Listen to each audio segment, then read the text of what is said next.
আসসালামু আলাইকুম রহমতুল্লাহি তাআলা ওয়া বারাকাতুহু ওয়া মাগফিরাহ। সবাই কেমন আছেন? আশা করি ভালো আছেন। তো আমি আপনাদের সাথে আছি শাহ মোহাম্মদ জুনায়েদ আহমেদ রেজা। তো ভিডিওটা দেখে বুঝতে পারতেছেন নিজের হাতে জালমুড়ি বানিয়ে ফেললাম। তো যাই হোক, নিজের হাতে জালমুড়ি বানিয়ে খাওয়ার মজাটাই আলাদা।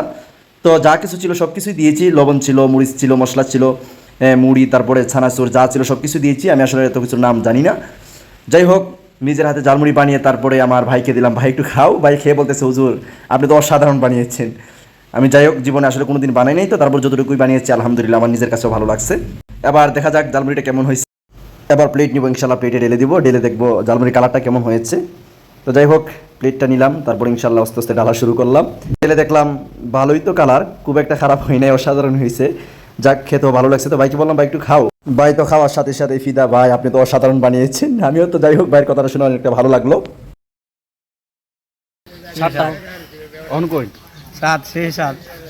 যাই হোক, কেমন হয়েছে অবশ্যই কমেন্টের মাধ্যমে জানাবেন। এই পর্যন্ত রইলে ভালো থাকবেন, সুস্থ থাকবেন। আল্লাহ হাফেজ। আসসালামু আলাইকুম রহমতুল্লাহ।